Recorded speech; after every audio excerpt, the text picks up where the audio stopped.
Sup, nerd?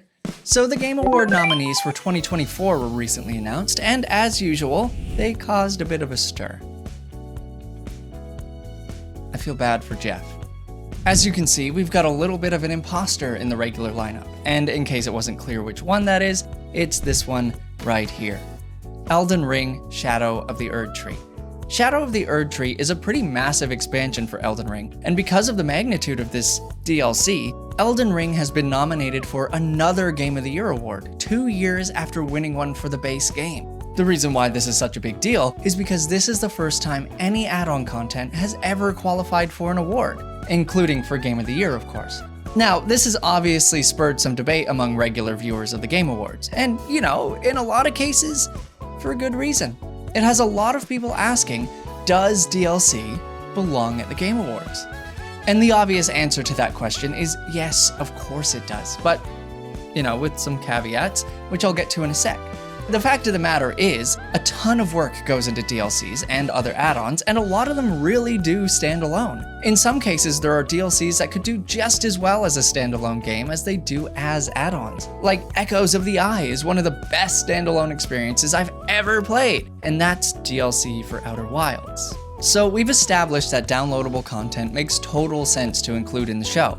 Now, if I were running the Game Awards, I'd say there's essentially 4 options to implement that kind of thing. Option 1. Add-ons and expansions get their own category. Let's be real here, if this is how they implemented the change, I don't think anyone would be complaining. The problem here is that there are so many kinds of add-on content that it's hard to actually compare entries.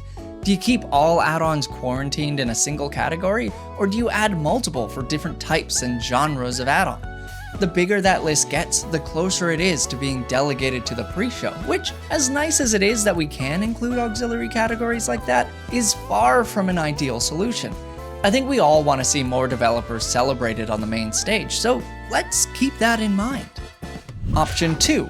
Add-ons qualify for all categories, including Game of the Year. This is the timeline on which we exist, and on which we're having this debate.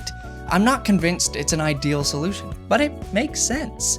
The show already has 29 different categories, and they've already discontinued 14.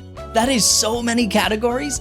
So, I mean, yeah, it's clear why they didn't want to add any more. The show is already a nearly 3-hour-long event, and they have a ton of advertisers they need to include. Most viewers only tune in for the game announcements already, which is a whole debate for another time. And they can't afford to lose people's attention by bogging it down, which brings me to another proposed solution. Option 3. Add-ons qualify for awards, but not Game of the Year. You could also stretch this out to cover any game categories, like Best Independent Game, Best Mobile Game, etc. But for now, let's just keep it simple. Game of the Year is the only award many people care about. I'm not one of them, but they're out there, and no shame for that. The problem is, Game of the Year is kind of the driving force behind the award show for that reason. It's the most talked about category leading up to the show, most years, and it's the most talked about when the show is over. Well, that and the game announcements, but again, another debate for another time. Point is, the change wouldn't feel nearly as drastic if add-ons couldn't qualify for the big one. Most games only get one shot at even qualifying for something like this, and it would be a real shame if they lost out to a game that has already had its shot and won. Which brings us to option 4. They don't qualify at all. Personally, I think this option kinda sucks. I want to see more people recognized for their hard work, and this option doesn't really cut it for that reason. Sure, we'd have less debate and Jeff Keighley might catch a break on Twitter, but is that the world you want to live in? Personally, I champion some variant of option 1 or option 3. Any happy medium we can find that celebrates more developers without overshadowing anyone who already qualifies would be great. If you think about it, we do already have specialized categories that overlap with established categories too. Think Best Indie Game or Best Debut. Any game that qualifies for one of those 2 categories can also qualify for everything else. So why didn't we get a Best Add-on Experience category this year to coincide with the first nomination of add-on content? Plus, that may open the door for smaller DLCs to get acknowledgement. Right now, the only feasible way I can see for a DLC getting nominated is when it's already entirely full game sized on its own.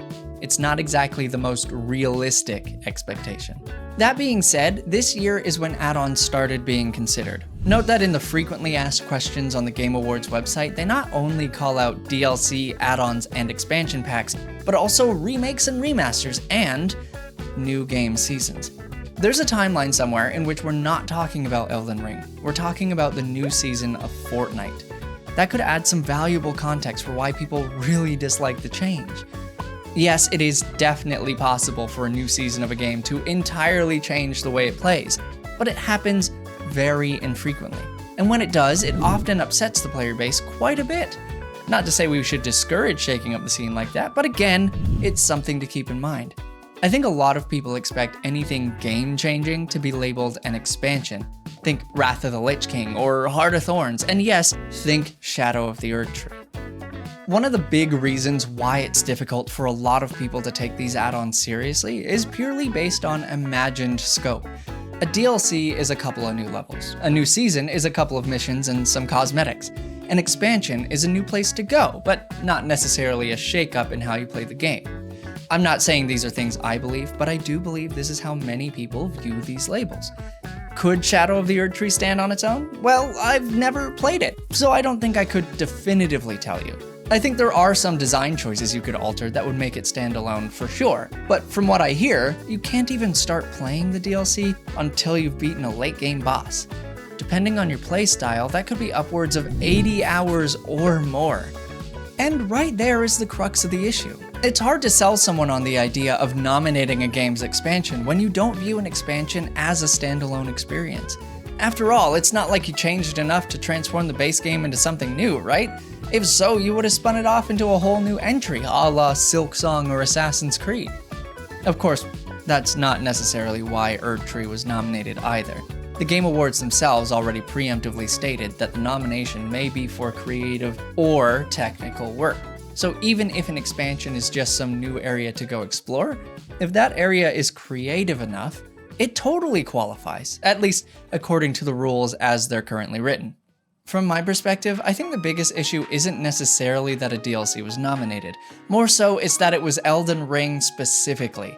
This game has had its time to shine at award shows. In the year it was released, it was nominated for 8 separate Game Awards, and it won 4 of those, including Game of the Year. This year it's up for 4 additional awards, including the big one.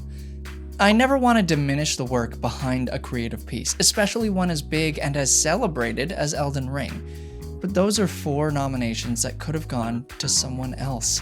Possibly newcomers, possibly something even more creative and unique. We just don't know. And I would like to add that it kinda sours my taste a little that this is the first year we've seen DLC at the Game Awards, and it's only for Elden Ring. How many other add-ons are out there that totally qualify but were left out? I find it difficult to believe that there's exactly one DLC from this year that was good enough to include.